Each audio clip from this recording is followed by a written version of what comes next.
What are our problems out here on the reserve that we should be addressing? Like, what are the problems that we should be working towards family? I need your opinion. Good question. Well, a big one for me, I think, is the lack of culture.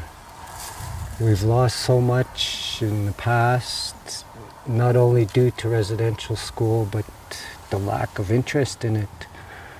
And if we could somehow bring back that community spirit, even if it's one night a month or something, to bring back that connectedness, that togetherness as one. Oh, in other words, like years ago, we used to have a powwow once a month, and that was just a meet, and everybody had like it was like a potluck supper, and you bring your outfit. Yeah, exactly. Similar to that, eh? Yeah, even just like to practice for the singers and the dancers could practice their powwow moves. It's something that can keep us occupied during the off months there's no powwows, right? During September through June. So if there was more of that in the community, like when I lived in Vancouver, they have it every Tuesday. They call it Family Night.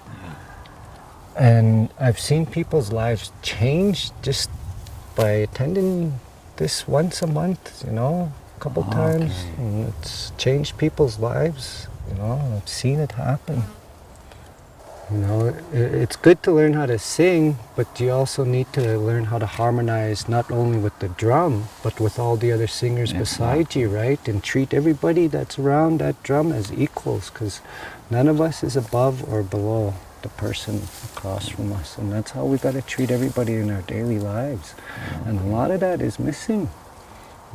People look down on people, and they think they're better than a lot of people too, that ego, and a lot of the humbleness, I guess, is missing. I see that it's missing.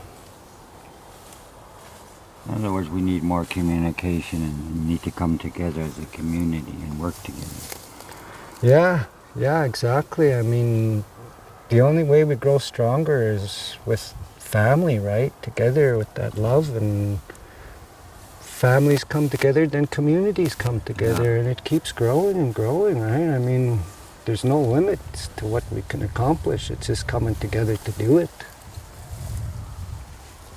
And another question I wanted to ask you, if there's somebody in a community that you've seen change, you don't have to mention any names, that brought things together, that's changed that person's life, whether it be a he or a she.